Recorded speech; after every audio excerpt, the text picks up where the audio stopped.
Welcome back to Normal Island. I'm Curtis Daly, and I'm joined by the amazing, the brilliant Samuel Kay. Samuel, how are we doing? Hey Curtis, I'm doing very well. How are you? Fantastic. And actually, I was as we were speaking backstage, I didn't mention this, but I love this picture behind you, this photo or this painting. Oh, thank I you. mean, can I'm you actually, tell I'm, me about it? Because I can't see all of it. I'm actually at my friend's place, but I couldn't actually tell you much about this, but I'll just lift up slightly just to give you a little view there. I'm Oh, I not. like the lights above it, or is that the reflection? Yes, yeah, It's you're right. There's our lights. Yeah, yeah, beautiful yeah. frames. Anyway, we should be talking politics, but We get distracted. What can we yeah, say? we're getting distracted already.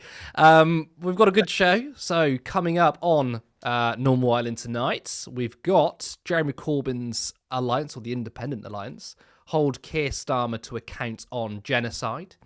Is Starmer now to the right of reform on immigration? And Thames Water, you guessed it, paid millions in bonuses. As always, remember to like the stream, and if you're not a subscriber, then please hit that button. Help us reach our goal of 40,000 subscribers by the end of the year. We'll be getting 2 comments at the end, so please make sure you're very busy in the chats. I do love our little comment section at the end. It's a lot of fun. But let's get on with the show. On to our first story. The Independent Alliance have produced a media handbook called A Guide to Holding the Prime Minister to Account, seeks to give journalists questions they could put to Keir Starmer amid the genocide in Palestine. The handbooks, which have been placed around Parliament, include questions such as: why has the Prime Minister ignored Corbyn's demand for an independent inquiry? When will the PM and the Foreign Secretary be returning to the House to retract statements denying the genocide in Gaza? Will the government release video footage from RAF spy planes that have flown over Gaza? When will the government publish a full list of military shipments from the UK to Israel since October 2023? Now, within the handbook, it includes a statement. Since the government was elected in July 2024, the Prime Minister has held numerous press conferences to mark a range of policy announcements, from increases in military spending to the development of a theme park. These press conferences are an opportunity for the British media to hold the Prime Minister to account over the government's role in Israel's military assault on Gaza. Transparency and accountability are cornerstones of democracy, and the public deserves to know the full scale of the UK's complicity in crimes against humanity. To that end, we trust this handbook will assist you in establishing the truth and holding the British government to account. So, Samuel, during this genocide, despite the fact that this has essentially been live streamed, right? We've witnessed footage that is undeniable of Israel's crimes. But another crime is our media, right? How they've been utterly woeful in their bias toward Israel. So even though this is a handbook for journalists, 99% of those, who have the chance to speak to the Prime Minister are surely going to ignore all of this. Yes, this is the unfortunate case that we have in the UK, where we have only a select handful of journalists who are starting to cover what's going on in Gaza. And I think, like you said, the most striking thing about this is that me, you, anyone with a phone can see exactly what's happening in Gaza. This isn't like a mystery. And I think, for me at least, it's the way they treat the public as fools when they make their statements. People like Keir Starmer and senior people in the Labour Party, when they make statements on Gaza, it's almost as if it's a bit disappointing, a bit concerning to hear it, when really we have a full scale genocide that we're all witnessing, and they just normalize it every single PMQs as though nothing's going on. So yeah, I think it is going to be business as usual. There are only a select handful of MPs, a select handful of journalists who actually speak about Gaza in any substantive way. Yeah, and the thing is, though, those that are close to Keir Starmer, the lobby journalists, as we would say, are not going to ask these sorts of questions. I mean, we and independent media will, but we're never going to have a shot at speaking to Keir Starmer. And if we did, he'll probably ignore it. And obviously, there are members of the House, whether it's the Independent Alliance, whether it's some Labour MPs who still have a conscience, or if it's Jeremy Corbyn, he's ignoring them. So, I mean, these questions, again, they're not going to be asked, or they're going to be ignored by the government. But I'm sure Jeremy Corbyn must know this and his independent alliance. I think maybe their plan is to demonstrate the government is avoiding scrutiny of Yep. their complicity because, I mean, I find it this handbook which says these are the questions you can ask. I don't think that's going to happen, but I think they know that, right? Yeah, of course. I think over and over again we've seen that this government has no interest in in standing up for the rights of Palestinians. They've shown over and over again, and I think the strategy that Jeremy Corbyn here and others are using is good because at the end of the day we can't stay silent. We can't shut up about it. If it's repetitive, tough. It's gonna these questions are gonna keep on coming, and they're gonna keep on coming even harder fashion. We need to keep the resistance, the pressure up, and I think that one way to do this is yes, is one avenue. We have think of it as a toolbox. Sorry, so we have so many different ways of approaching this genocide. We can be on the streets, we can be calling our MPs. So I think that this is just one way that we can do this, and I think that. Um, I'm happy to see that there are MPs in Parliament who are actually going to stand up and say something, and rather than just be on the sidelines and making silly statements like, "Oh, it's concerning what we're seeing." Well, if it's concerning, stop selling arms to Israel. Yeah, don't you find it so annoying? And actually, it makes me angry when the politicians say, "Oh, I'm very concerned." I'm like, first of all, be angry because it's not a Yeah, concerning matter. This yeah, is an all-out assault on innocent Palestinians. Your verbiage is so weak, but also it's just a way of saying, "Oh, I'm concerned, but I'm not going to look into it." To pick up on your point, actually, you said just then about we all have smartphones now. We can all film these sorts of things, and obviously, as I mentioned, it's been a live streaming of a genocide. Anyone can do this, right? You don't need to be a journalist to understand what is happening. Yet, lobby journalists are paid an immense amount of money, right? They're in the top 1%, probably, top 0.5% of earners in this country. Yet they can't seem to see what's going on. Obviously, there is an entire sort of media industry that is manufactured to ignore this. But that's why I think that the Independent Alliance. I mean, there's only 5 of them. Their goal wasn't to get the journalists to ask these questions, but to signal to the public. yeah. Not only is our government complicit in governments around the world, but our media is utterly woeful in all of this. I think that's absolutely right. I think that's client journalism Yeah. 101. When you see that many of these journalists have no other agenda than to push what the political elite in the country already want. So they're not discovering any new truths. And yeah, I think that as much as I'm thinking back to like 2021 when I made a video on Twitter calling out the BBC and the line of questioning Emily is it Emily Mattis? Mateless, matless. Yeah, Mattis, yeah. yeah, had on the BBC when she had the Palestinian ambassador on, and I made a video, saying blah blah blah that this is the line of questioning is rubbish. Actually, Israel is in the wrong, and I actually got attacked by journalists by Lewis Goodall for saying that for basically calling out the BBC. So we know that these are not serious journalists, basically. Yeah, I mean, being well paid and having a certain accent doesn't make, and it's the veneer of it that I'm a very grown up person, I'm a grown up journalist, means nothing. And I also don't think your education's very good, right? But your educational background doesn't, to me, teach about being intellectually curious and asking the questions. You can be someone who's academically brilliant, and most of our journalists are. I mean, they come from mostly are privately educated, right? So they're extremely intelligent people in the academic sense. What we don't have is curiosity.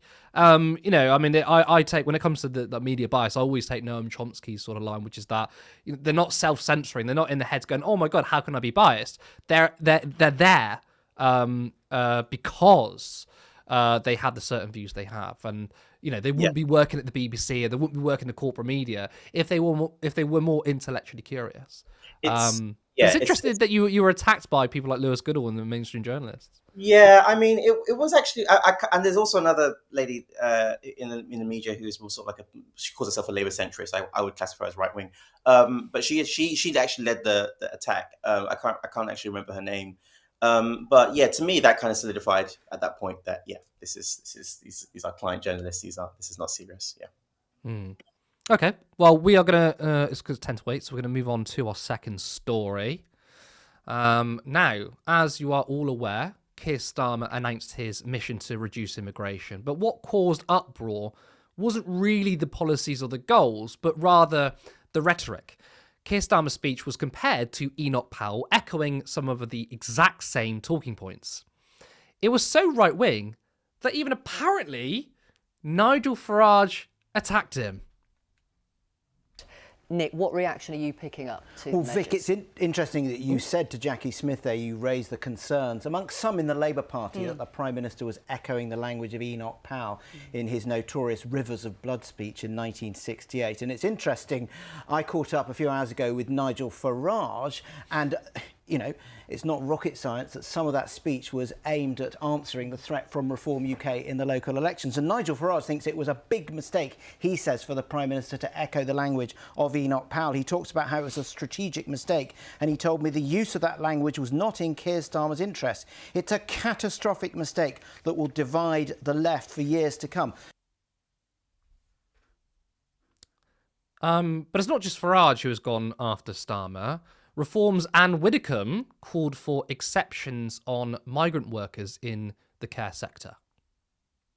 The exceptions that we would make would be people coming to work in the NHS and people are coming to work in care, providing and only providing that we were making serious efforts to skill our own workforce in the meantime. Okay. I want a timetable from the Prime Minister. But on those coming only for care, not even for the NHS. That was 145,000 people last year. So you would still have over 100,000 people coming into the UK to do those jobs. You would have over 100,000 people in the immediacy. Yes, that's why I keep asking for a timetable for skilling our own workforce. Well, and I'm just saying to you that lots of people think when Reform say we would freeze non-essential immigration, lots of people hear that and they think, right, well, that means there's going to be a stop to all these tens of thousands, hundreds of thousands of people coming in. That's not what you're proposing, is it? What we hang on, there is a difference between freezing immigration and zero immigration.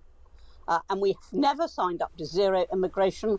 And we have said right from the start, NHS and care workers, we will have to phase.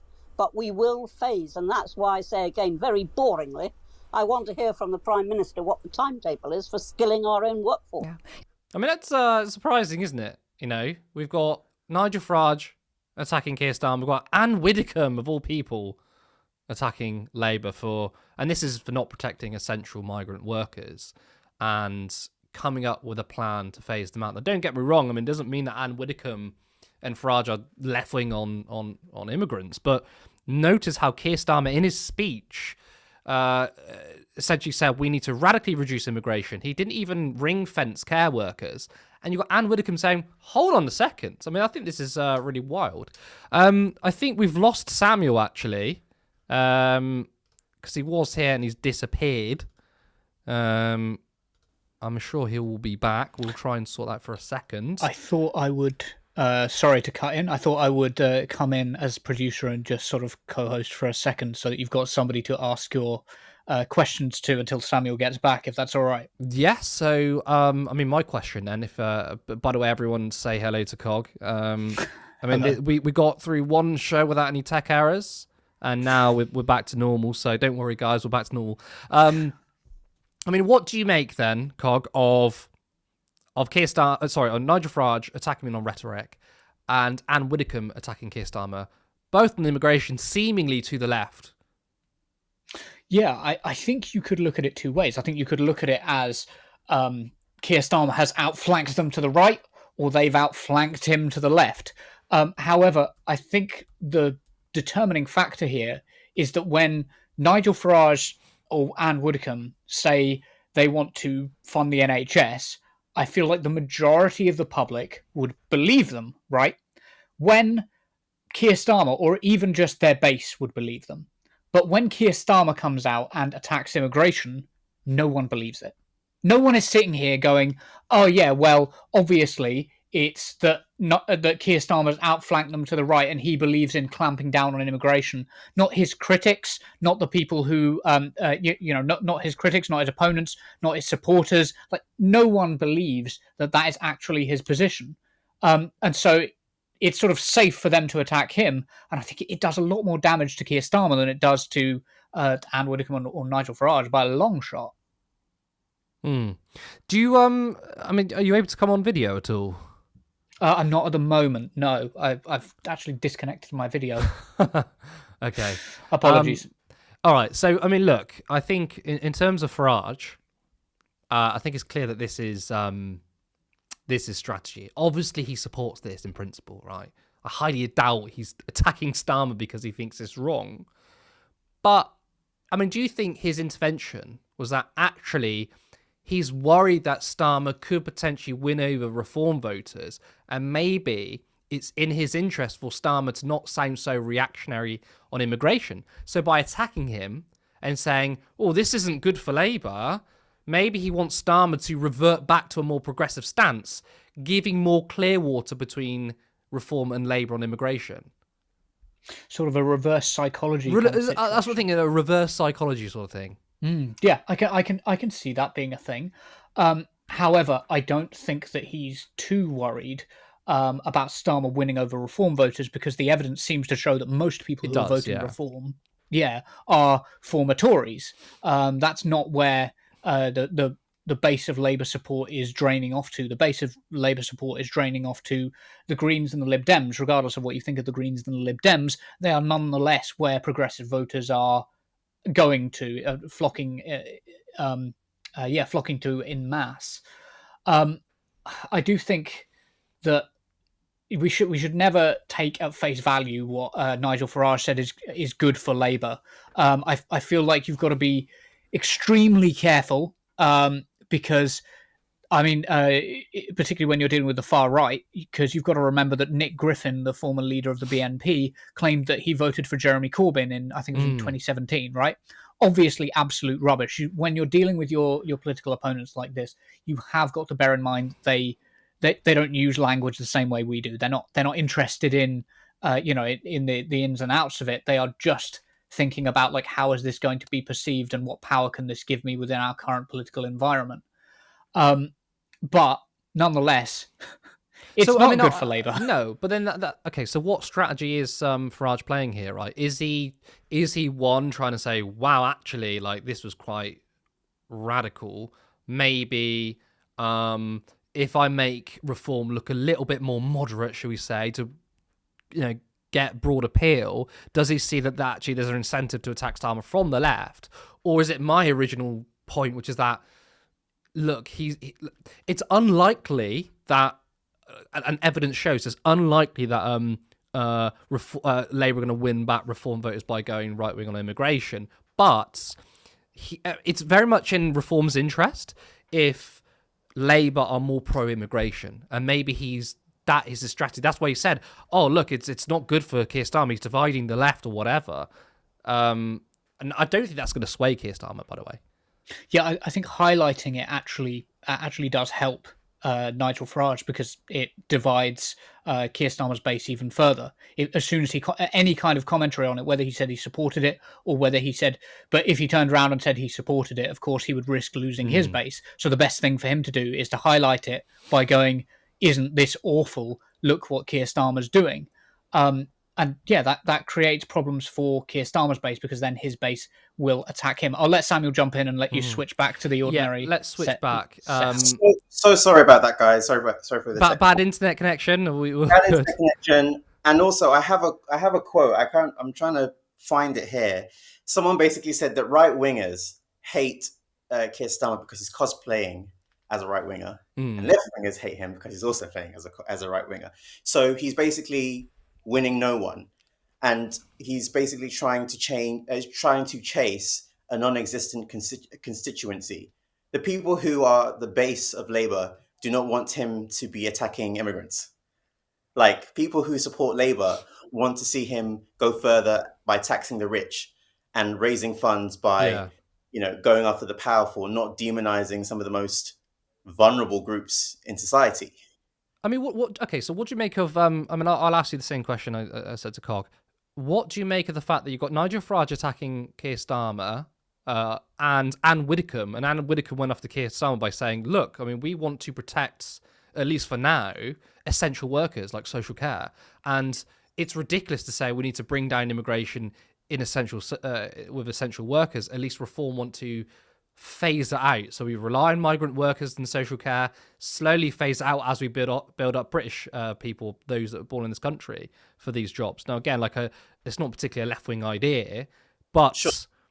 I mean, what do you make of two big figures, It's reform embarrassing. leader attacking Starmer, maybe to his left?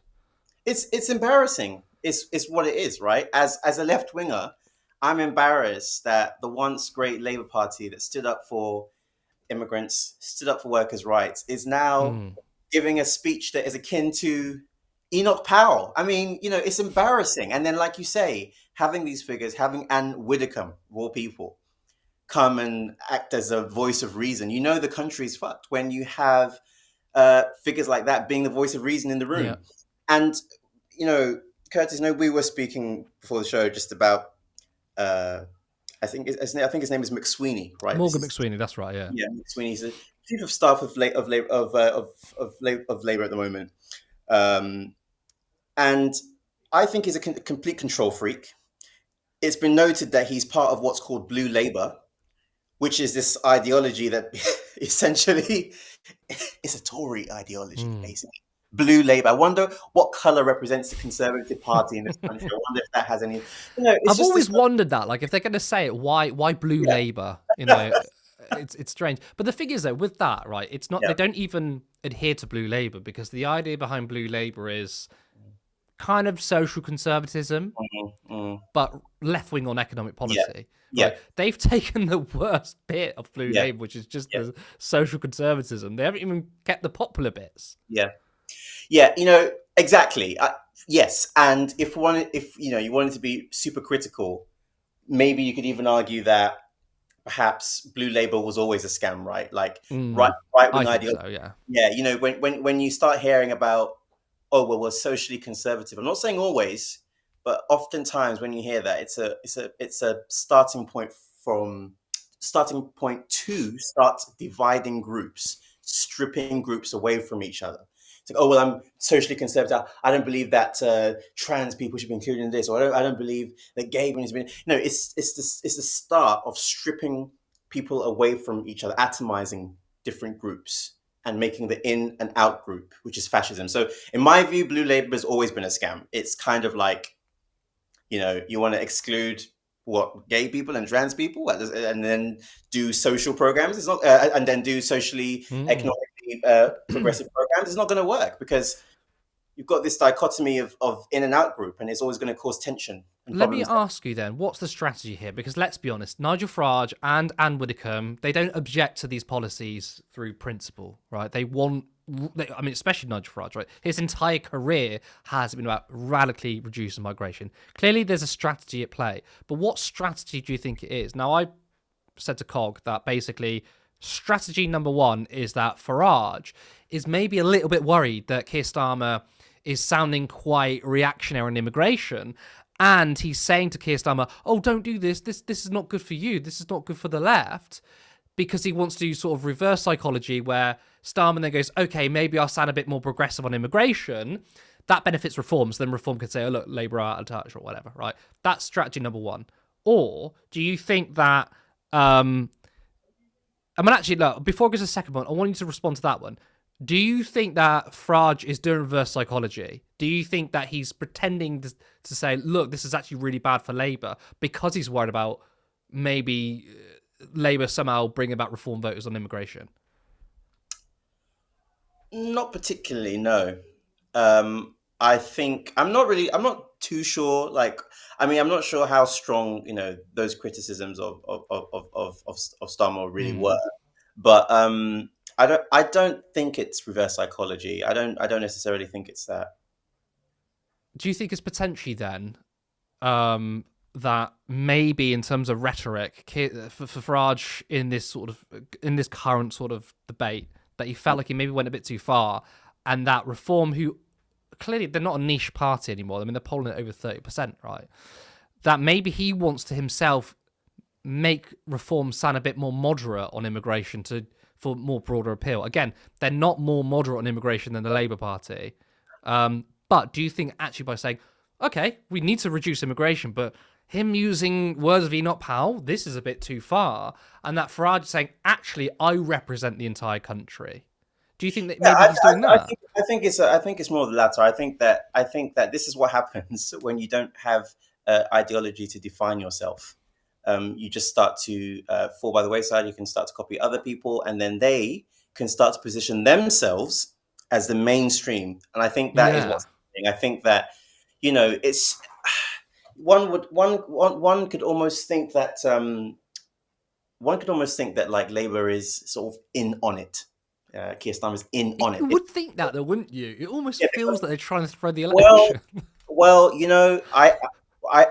I didn't say it, but someone said scratch Liberal. Well, there you go. And the fascist. There you go. So I didn't say it. No, I think it's very interesting. And also, I think who was it? I think it was Kevin Maguire. He went on, I can't remember what panel show it was now, and he did say the problem with Keir Starmer now is he's nullified his own attack line against reform.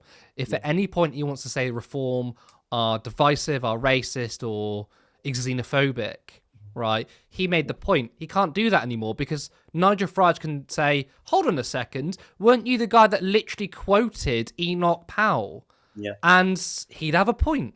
So whatever strategy that Starmer, or let's be honest, Morgan McSweeney is doing, once again, it's clearly the wrong strategy, isn't it? There's no going back. There's no going back, yeah. What he's done is unforgivable. And like I said, I've been a long-term hater of Keir Starmer. You mean both. And I've got the videos to back it up. Check my Facebook.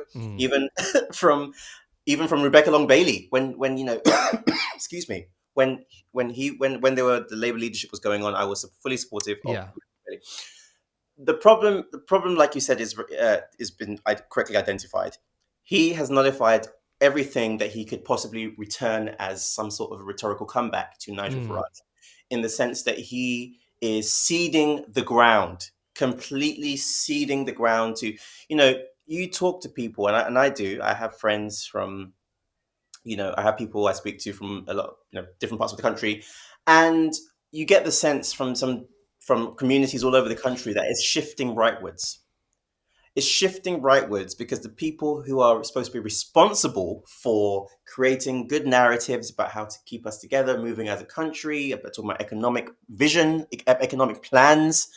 When was the last time we had a politician talk about economic vision for the next 15, 20 years? Never. So we're constantly stuck on small boats. It's a small-minded discussion.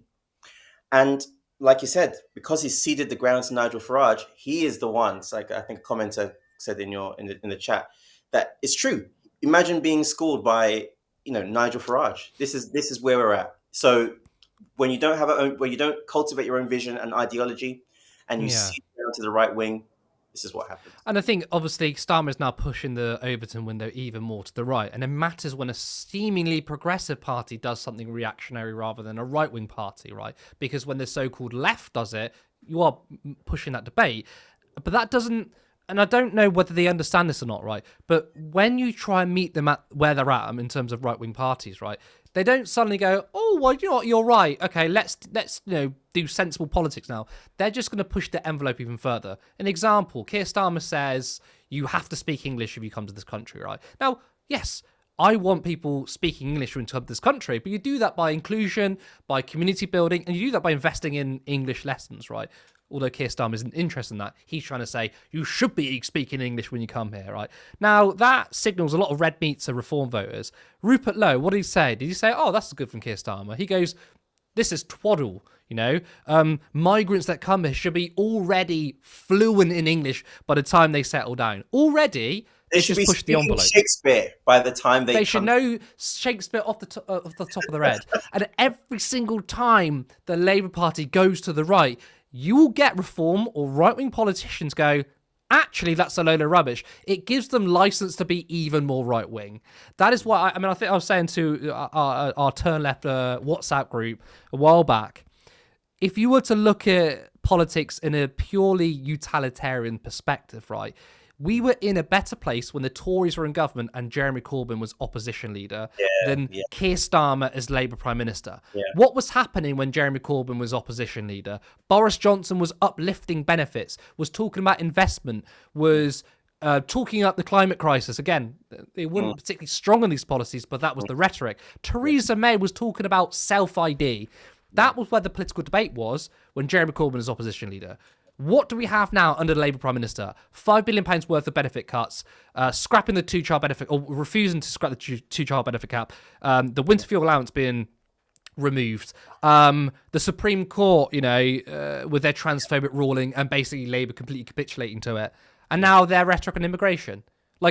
Society as a whole, you could argue, was better in 2019 when we didn't have a Labour government. Yeah. I think about this all the time. I actually thought about this the exact same scenario we're talking about. It is striking, isn't it? And this is, again, not to beat a dead horse, but I've been saying this about Keir Starmer, that when you look at the donations and lack of clarity, even from the beginning about who was behind those donations and stuff, the fact that he's completely changed the funding model. I mean, we don't. This is when you talk about the client journalism. We don't discuss this. The whole funding model of the Labour Party has changed under Keir Starmer. It's now no longer are the small donations what's funding and pushing the party forward. Now it's all these multi-billionaires who have their own Precisely. stake in the party. So this is why we don't see that transformative change. All we're getting is rhetoric on small boats because, quite frankly, they're beholden to the special interests, and that's that. Absolutely. All right, let's move on. But before we do, if you're enjoying this show, then please like the stream. And if you're not a subscriber, then hit that button. If you want us to grow, then you can head over to turnleftmedia.co.uk/support. There is a link to our Patreon where you can support us monthly or follow the other link to give us a one-time contribution. Alternatively, you could become a YouTube member for just 99p. Now, we're also on Facebook. Our plan is to stream on there too, but we need at least 100 followers to do so. I think we've got about 7, so join the club. Now, Turn Left wants to reach as many people as possible, so you can now follow us over there by going to facebook.com/turnleftuk. And before we do move on, I just want to say, as you already know, but if there's any new viewers, all of us are completely voluntary at Turn Left. There's 5 of us. We've got our full-time jobs. We're doing this around our paid work. So we're working incredibly hard to build this media organisation. We have seen significant growth, but your contributions have already made a huge difference. We've gone down to rallies. We're doing Vox Pops. We've done interviews. All that costs money, and that was possible because of you guys. It's so important that we're facing, let's be honest, global fascism. We're facing techno-feudalism and the oligarchs taking everything over. We cannot rely on the mainstream and corporate media. We need to defeat the billionaires. No billionaire should exist. We need to destroy the oligarchy. But you can only do that with an independent media and a media for socialism. Let's move on to our final story. Thames Water has apologised to customers, but at the same time have defended huge bonuses. Sir Adrian Montague, I'll start that one again, sorry. Sir Adrian Montague of Thames Water told MPs on the Environment, Food and Rural Affairs Select Committee that the utility firm, which supplies 16 million customers in London and parts of South England, was sorry. He said, "We know the supply interruptions cause inconvenience and sometimes real hardship, and so I think the right thing to do is to start the discussion of the company's turnaround plan by acknowledging we haven't always served our customers as well as we should, and through the committee, apologising to them. Customers face significant service disruption in recent years, including a boil water notice in Bramley near Guildford last summer and a 40% rise in sewage spills in 2024. It also struggled to raise investment, repay its debt pile, which now stands at 19 billion after an emergency loan prevented it from running out of money and entering state control. Despite the massive debt pile, Sir Adrian defended paying bonuses, saying the company was in a competitive marketplace and we have to keep staff. So, what were these bonuses? Well, a mere 3 to 6% increase for frontline staff, whilst the chief executive received 156% of their salary as a bonus. Now, this next quote from Sir Adrian highlights the core problem. It's true that this business, like many businesses, need to reward staff effectively, he told committee members. We do need to reward staff competitively. If bonuses were not paid, people will come knocking. They'll try to pick us out the best staff we've got, Sir Adrian added. But the amount of bonuses paid to staff is very small compared with the capital cost of the works that we were considering. Water shouldn't be competition, right? There should be no threat of staff leaving to another water company because there shouldn't be multiple water companies. Water is a natural monopoly. Samuel, bills going up, our water is still polluted, and the chief exec receives a 150% bonus. Do you accept the apology? No. I don't think anyone does. Anyone with the right mind, at least. I think that, this is obviously because I've, done a lot of work with Greenpeace over the last couple of years, and even today, doing some stuff over this exact story. I think that people are totally pissed, and people see that the game is totally rigged. Like you said, water is a monopoly. There is no logical reason other than greed to have sold it off to private investors and shareholders. And what we're seeing is this extractivism where basically we have all these bills that we pay, that money is collected, and rather than it being used to, be invested in those services and in fixing pipes and drains and stuff, oftentimes it's just siphoned off to shareholders who might not even reside in the country. So this is part of a legacy of conservatism of Thatcher. And what some people had hoped was that Keir Starmer would address that in terms of nationalisation. We're not seeing much of that. So I think that with this story, it's just another prime example of how the greed and the profits of those at top are prioritized above anything else. Like in an ordinary conversation, like if me and you were at work and we had a really bad performance and a performance review was saying that we weren't reaching our targets, we would absolutely not be, there would not be any discussion like logically about raising our pay or receiving bonuses. But obviously at the top you can see there's completely different rules that they are playing by, which I think is infuriating. Interesting you say that, isn't it? Oh, the performance isn't doing very well. Maybe we should pay to incentivize more. If only we were treated like that, apart from the bosses. Look, you mentioned nationalisation, and it's worth noting that Labour still won't nationalise water. Now, they will nationalise still as an emergency, something of a last resort. But why wouldn't they do it for water? I mean, will there ever come a time where the situation is so bad that they're forced to? Or do you think they're still going to do their best to resist those calls? I think they're probably going to try to do their best to resist the call because they've, when people show you who they are, believe them, right? So we've seen that they are, naturally resistant, and I think there's a reason for that because obviously there's a lot of money that flows between campaign trail and obviously shareholders and special interests that might be going on there. So we know from opendemocracy.org that there is a huge amount of lobbying that goes on in Parliament in Westminster on behalf of many of these companies. So I think that they are going to mostly resist. I think that hey, will there be a time that they are forced to? Probably, maybe. But I think that the natural state of this government is to naturally resist anything that could be seen as left wing or. Yeah, no, I fully agree. I don't see it happening anytime soon. If it does, though, the problem and the thing with steel is that if the Labour government does ultimately do it, people are going to go, yeah, well, you did it so last minute. Why weren't you on the front foot? And of course, I mean, I think even actually Reform said they would nationalise water. At least Richard Tice said that once. They're going to get the upper hand again, just like with steel, right?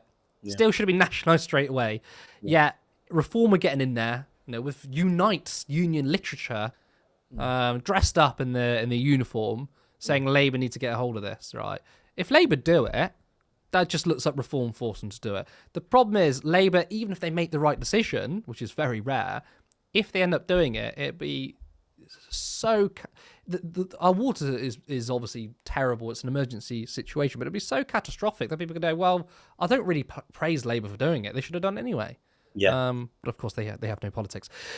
Okay, it's coming to 8:20. I think we should probably leave it there and bring in our producer to go to your comments. I'm sure you've been very lively in the chat. You've already heard from Cog today, but so it'll be the second time you hear from him, unless you've just joined us. Cog, We love to hear from how are Cog. we? I appreciate that. We should probably do the monetary contributions first. Border Prince both very kindly donated. There you go. Wow. Donated £5. Thank you so and much. then went on to gift 5 Turn Left memberships as well, which we appreciate a lot. Very much appreciate Border Prince. Yeah, we've got a whole load more members from that. We love that. Thank you so much. You guys are generous to us, but what I really appreciate is that you guys are also generous to each other. Like that's to me the sign of a really good community. That you're not just generous to us, but you're also generous to each other. And the same with Specs Bean Farmer, who also gifted 5 Turn Left memberships. That's 5 people who are gonna be helping. We'd love to see contribute the you, community. Specs. Get access to the emojis, the turn left emojis. If you're hearing this, put the turn left emoji in the comments because you know the one, the little TL. We love to see it. Anyway, let's get to some of the commentary.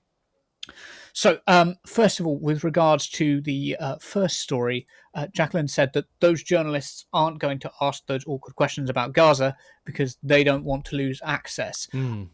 Did either of you want to touch on the idea? I know you already sort of like touched on it a little bit, but the idea of media hegemony, not media hegemony. What's the term I'm looking for? Noam Chomsky's concept. Manufacturing consent. Manufacturing consent. That's the one. Superb. Yes. Did either of you want to touch on that particularly?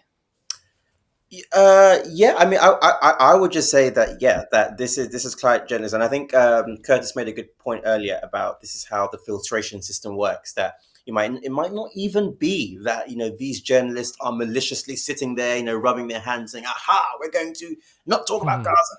It's just this filtration system where it's like these biases that they have are obviously there, and as just because obviously they favor the ruling establishment's narrative, they are able to continue to sort of have those biases unchecked and obviously be on our screens because it suits the narrative. So I think that's a very interesting point that I don't know the hearts of these journalists, but I would imagine that not all of them are necessarily sitting there thinking. I think it's more just they have biases, and the ruling elite are more than happy to let those biases be shown. I mean, specifically with Keir Starmer, I was having a conversation with someone from the We Deserve Better campaign. Of course, they've supported the Independents and the Green Party before the election, right? And she told me, I mean, she didn't tell me who it specifically was, but she said, I was having a conversation with the Guardian journalist, and she said, why are you so pathetically weak on Keir Starmer before the election? You're not holding him up to scrutiny. And he plainly said to her, we don't want to lose access. If we're too hard and it was expected that Keir Starmer was going to win, we won't get access. And he just plainly said it. And this is the point, right? I mean, you do, and it's very difficult, but that's why we need to change not just the media, but the system of how it works, because it's true, right? If you're too hard on a politician or a government, you're going to be shut out, right? I understand the incentive there is to not be so critical, but that's the problem. We shouldn't have an incentive where some journalists may actually want to be a bit more critical, but they can't because they lose access. That entire dynamic is completely screwed up.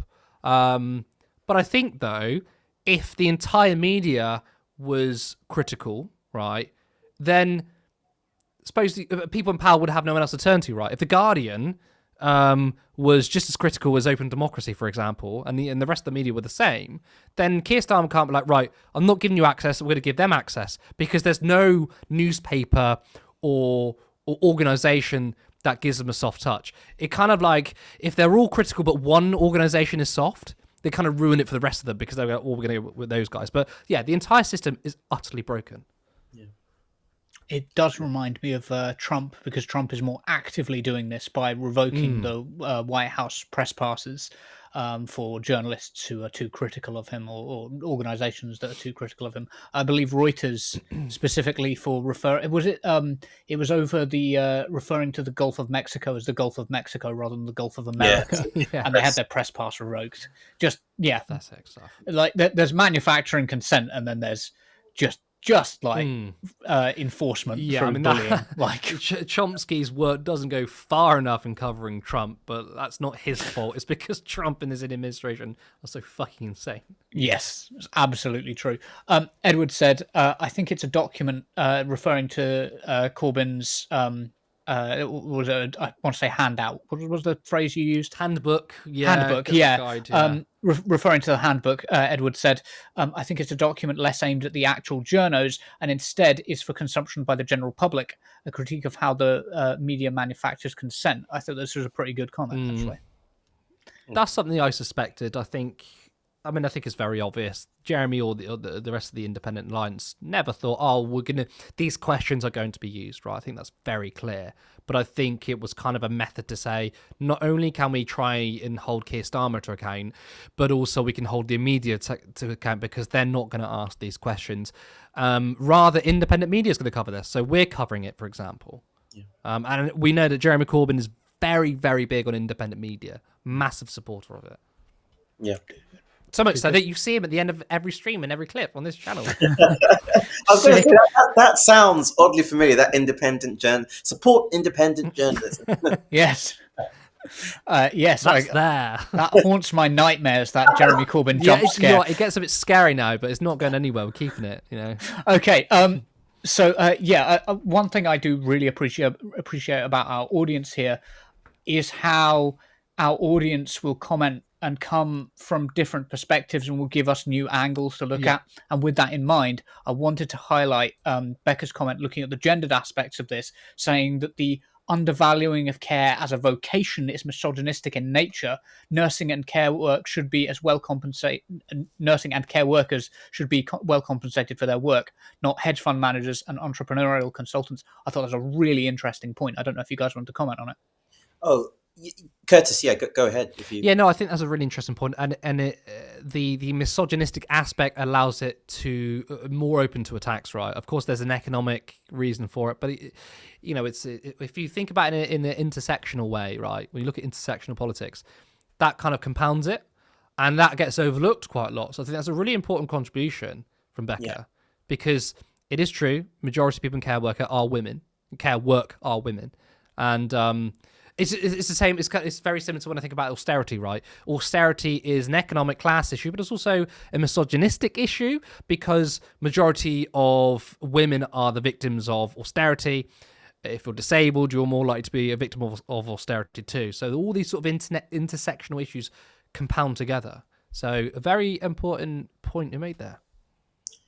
Yeah, absolutely. And just to add, just to agree with what you said, then just thinking about even just childcare, just thinking about how capitalism just bakes in these things that man will go to work and you, the woman, will do unpaid labor at home. Yes, very good point. And it's so interesting because obviously as a man, as a man, I'm looking at ways to address my privilege and think. And I was just thinking that obviously when I had read and seen a video about that topic I just discussed, I thought, wow, I'm a man, and I've never even thought about that aspect of the fact that capitalism has just for so long just demanded that women just work and take care of the kids while the man goes and it's just this is unpaid labor. This is seriously hard work, and we're just sort of flippantly said, oh well, yeah, that's just the way of things. It's interesting. Yeah, and it's one of those things which is not really talked about enough. So when you say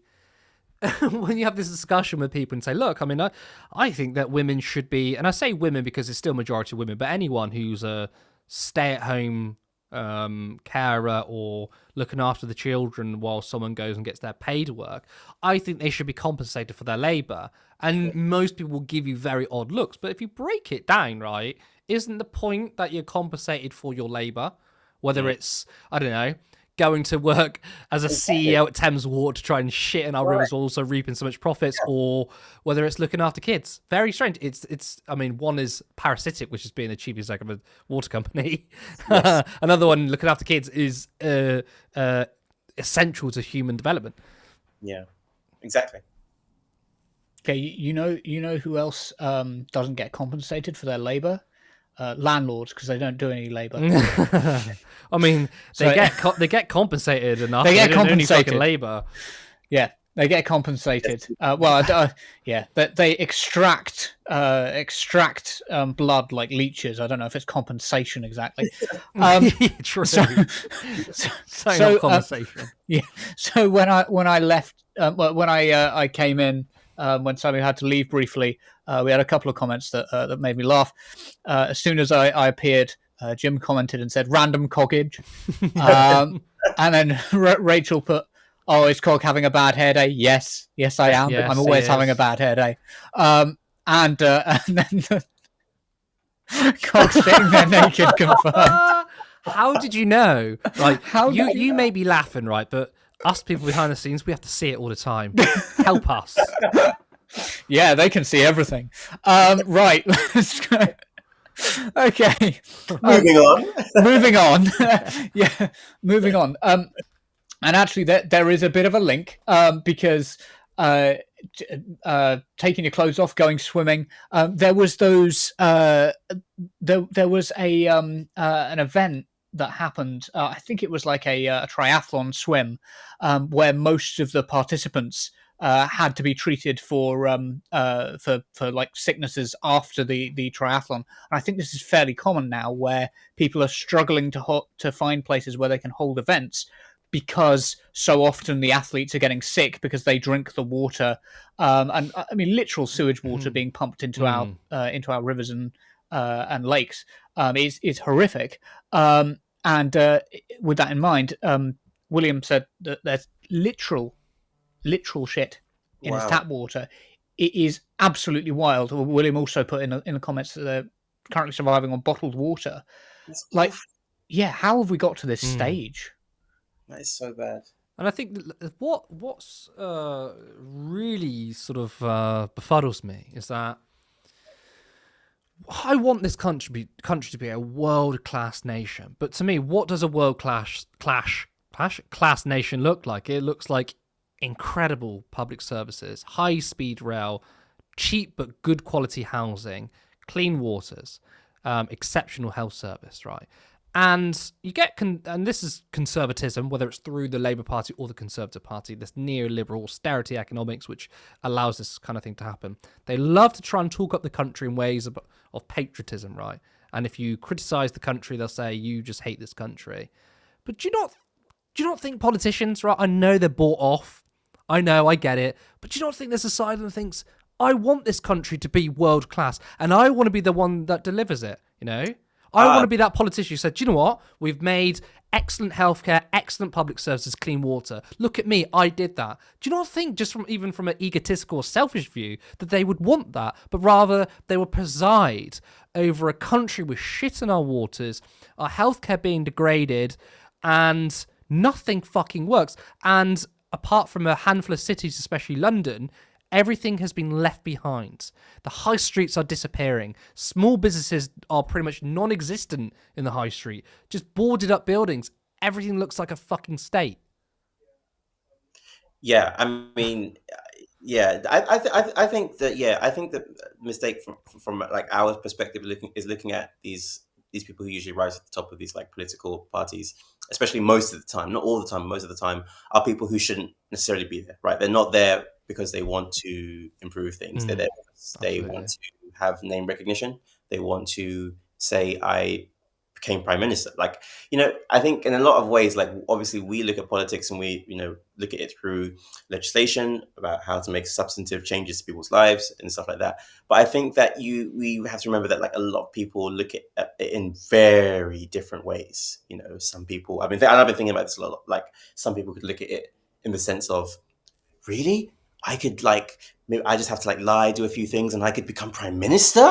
Like, I mean, they could say anything, and I think that's what you see with people like Keir Starmer. I think that someone said that he's just a glorified, like he's just been like he just rung to the top because he's singing the establishment line, and that's that.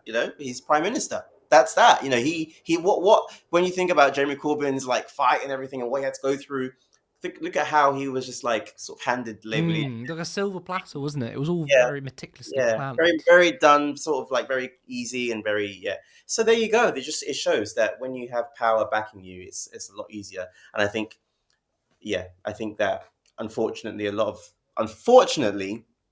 of Labour members back in 2020 were not very open to the warnings about Keir. I think a lot of people, and maybe part of me is like sympathetic because a lot of people were saying at that time, well, we've just had this massive defeat, we need to change, there was this like desire just to be like, we need to be in power, but I think that consumed people too hard. Yeah, and the thing is though, you've got to remember, and I know you know this, but 2019, 2020, Keir Starmer was pitching himself as Corbyn in a suit as well, and I think a lot of members bought that.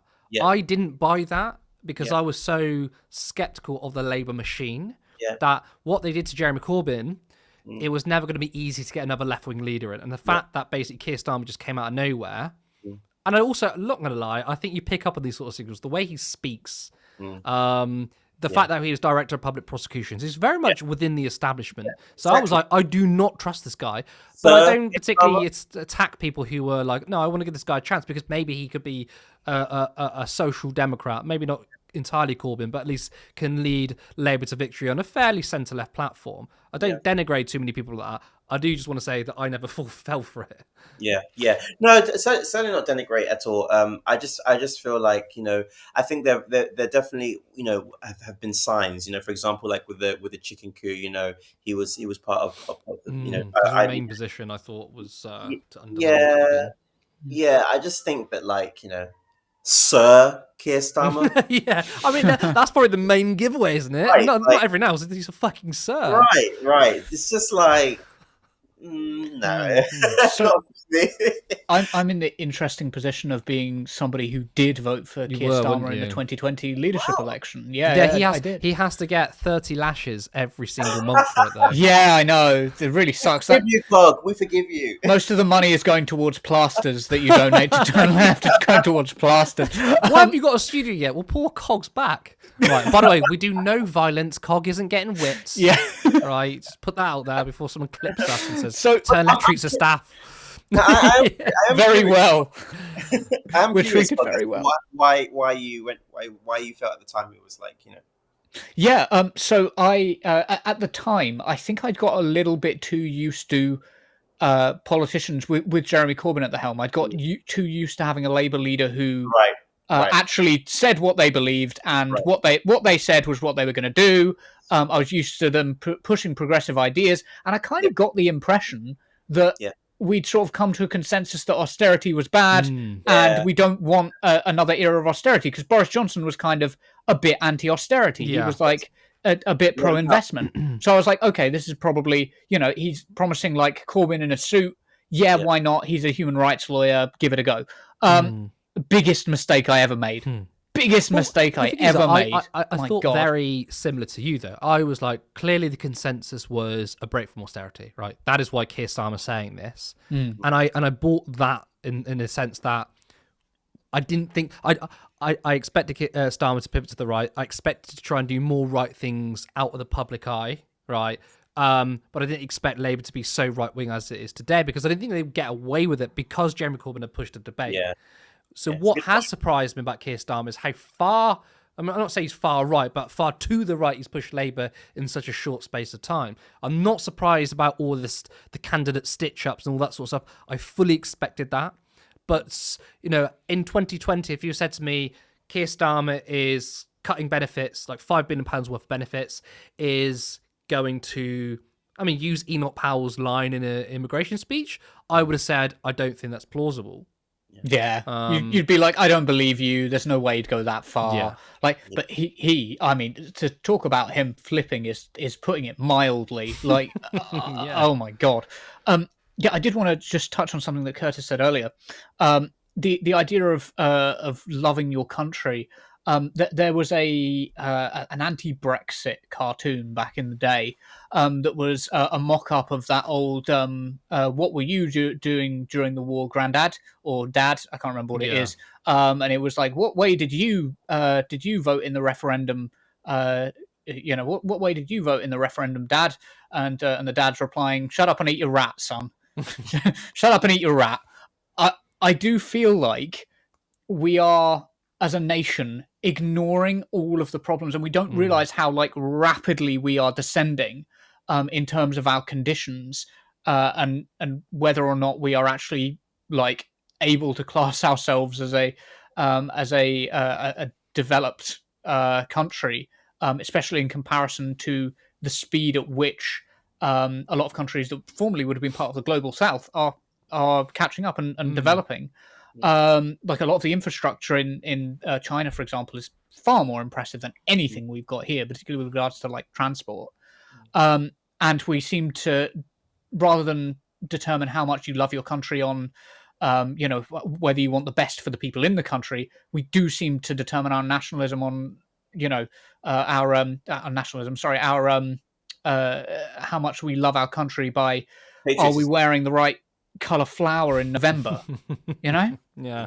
Bizarre to me. Also, I suppose what you might get in the future, Cog, is where were you during the Labour leadership election, Cog? Yeah. Yes, in 2020, where was Cog during the Labour leadership election? Shut up and drink your shit polluted water. Yes. Yeah, exactly.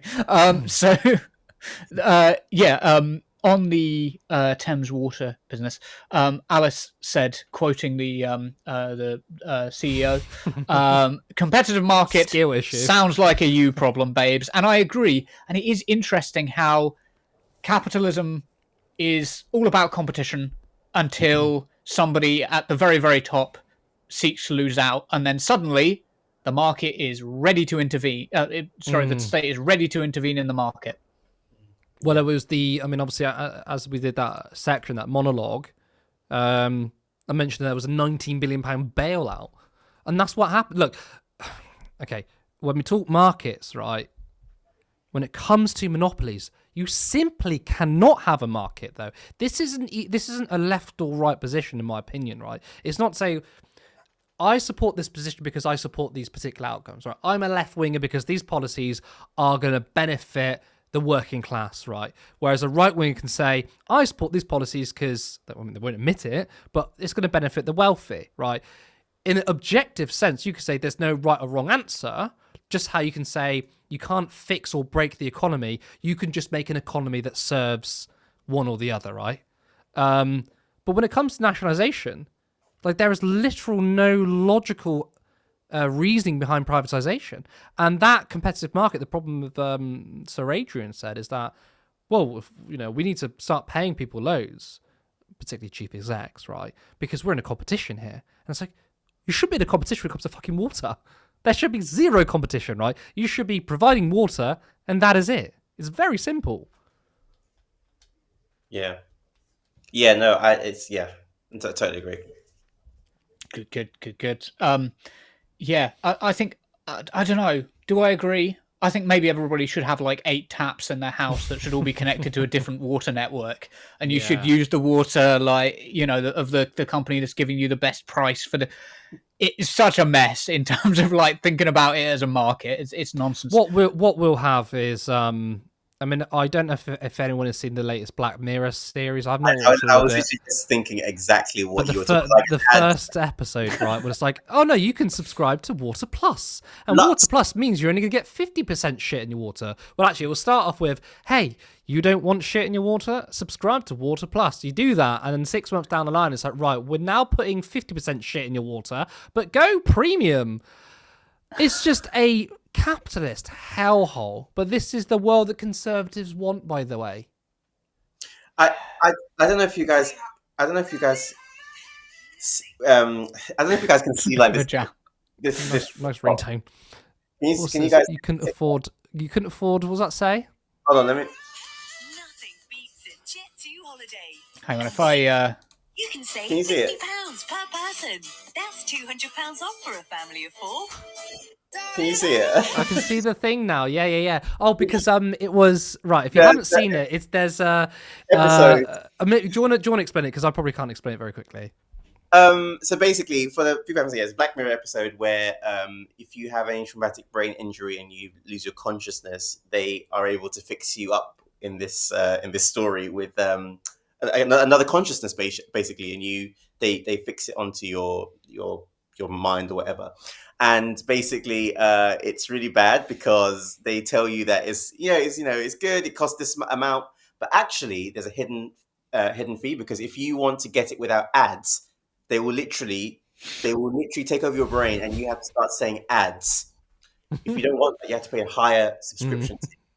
And they kept on changing the base level, the basic level, to have more and more and it's just an indictment and critique, I guess, of just like this late stage capitalist hellhole that we're in terms of how everything is commodified. And Do you not think it's so ironic though that Black Mirror did that episode criticizing capitalist subscription models on Netflix, because Netflix did the exact same thing. Yeah. Netflix at the beginning was very reasonably priced. It was like $4.99 and you got whatever. They didn't care about password sharing, right?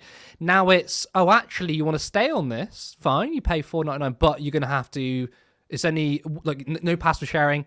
Then it's, right, the price is now £8, but that's fine. You still get ad-free stuff. And now it's, oh, actually, you want to stay on £8? Fine, but you need to get ads in order to get rid of ads. And it was like, it's the, to me, right, what Mark Fisher talks about in, God, what's it called? His famous book. I can't believe it's gone on my mind. But basically, he says that it's easy to imagine the end of the world, the end of capitalism, right? But within it, he says there's also a capitalist, anti-capitalist thing, and that might not make sense, right? But basically, there's a lot of anti-system content out there, but still plays into capitalism. And that kind of reminds me of Black Mirror criticizing essential capitalist realism. Thank you, Edward. It reminds me of how Black Mirror is literally criticizing subscription models, right? But it's done on Netflix. And obviously Netflix isn't, I mean, they obviously clearly understand that that is a critique of not just Netflix, but all subscription models. Yet they put it out anyway. And the thing that Mark Fisher was saying is it's a way of subduing the population by saying, no, we are going to talk about anti-capitalism, by the way, fighting the system, but it very much is part of the system.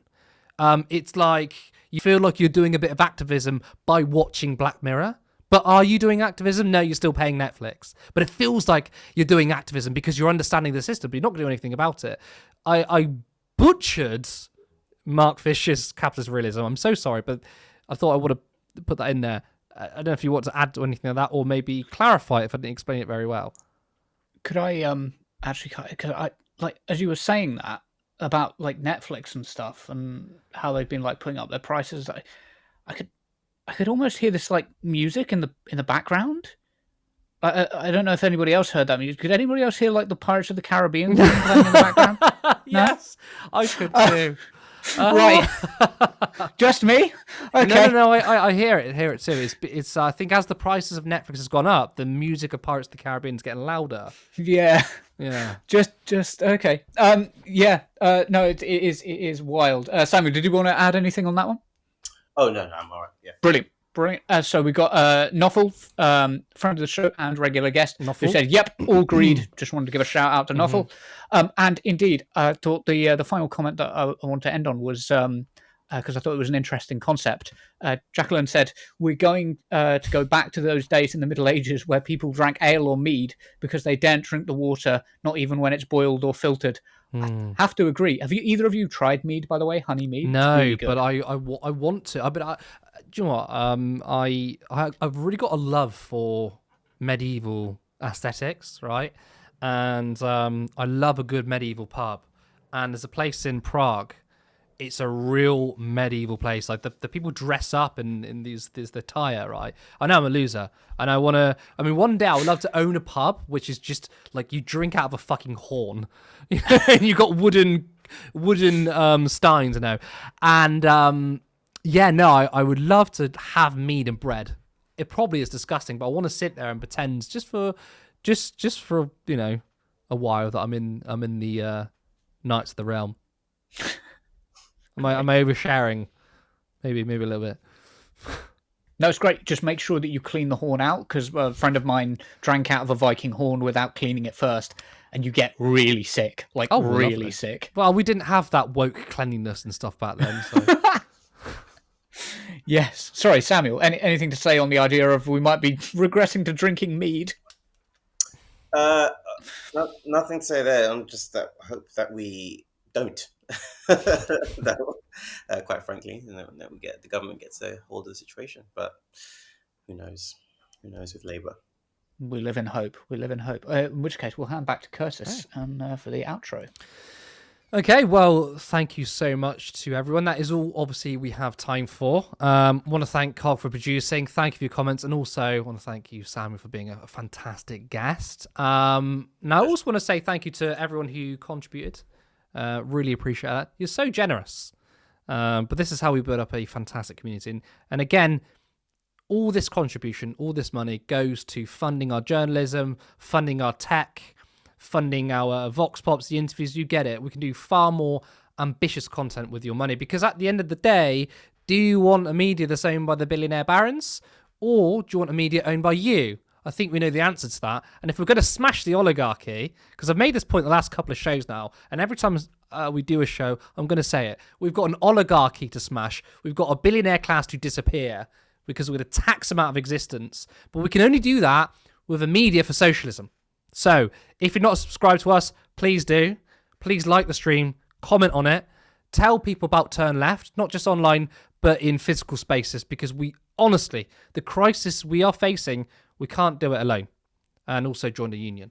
That is it, though. I hope you have a fantastic rest of the week.